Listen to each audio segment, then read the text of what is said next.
Hi guys, it's Friday. We're now into early July 2020, and we're going to be looking at a couple of blues albums today.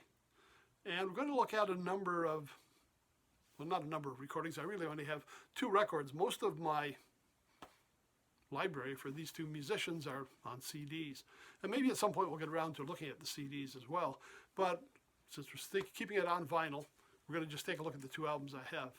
Now what's unique about these players is, well, one of them really doesn't have any hits at all.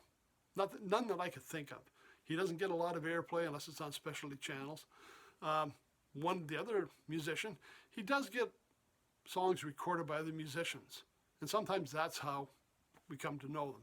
He was one of the ones that, because of the Blues Brothers album I talked about a few weeks ago, I actually went out and purchased one of his albums, and I've been buying his stuff ever since. And I'm talking about Delbert McClinton. Now, a lot of times it was hard to classify what his music was like. When I go to the record stores, sometimes you'd find it in the blues section, sometimes you'd find it in the country section. He was kind of like a Texas Roadhouse musician. Harmonica, singing some of those really great tunes with a backup band. Here he's using the Muscle Shoals backup band. This one had B-Movie, so that's Boxcar Blues, that they had done on Briefcase Full of Blues. And that's really what sparked me to go out and check out some more of his material. Now, I'm up in Canada, and again, he was kind of a regional act. I would think he was popular down around Texas and that. You really didn't hear of him a lot until I remember seeing him on Austin City Limits and a few programs on PBS. Was really where I got a chance to check him out further. Because his albums, you really didn't see a lot of them up here. I was lucky to find this one, and I don't remember ever seeing too many others on vinyl during that time period. But he was a great player, great harmonica work. This one, some good songs here. Of course, B-Movie, Isn't That So? Some that are a little odd here. It Ain't What You Eat, But the Way How You Chew It. Maybe Someday Baby, which again was kind of a hit for him if you knew what he was doing. Big River, Lovin' Us Man. Most times, nice backup band. He's got some horns in the back playing along with him. It really drives the group. And well worth taking a look at. If you haven't had a chance to check out Delbert McClinton, he does have a lot on the streaming networks, and it's a very accessible and exciting kind of music he performs. The other musician, again, this one I don't think had any hits, but I've seen him live twice, and he's always packing the venue. And you would wonder how, with not a lot of airplay, how he's pulling out into festivals and filling the grounds, but he does.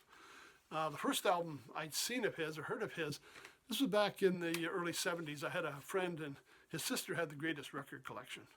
I remember she had Freewheelin' Bob Dylan, she had Bridge Over Troubled Water by Simon and Garfunkel, and she had this one called USA Union by John Mayall. And this was the first time I had actually became aware of John Mayall, and I was checking out some of his records, and again, you didn't hear a lot of them on the radio. Certainly not in those days. This was the pre-FM days. I think one of my earlier albums was probably 10 Years Gone.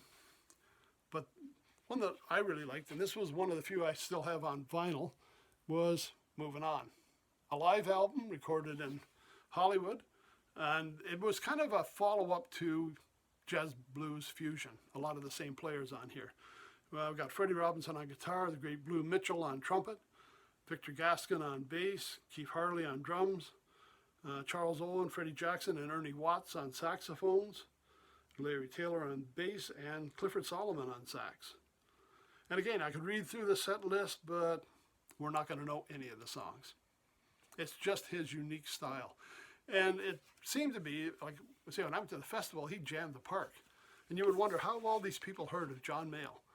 And maybe, like me, some of them grew up in the 60s and 70s, and you kind of heard about it.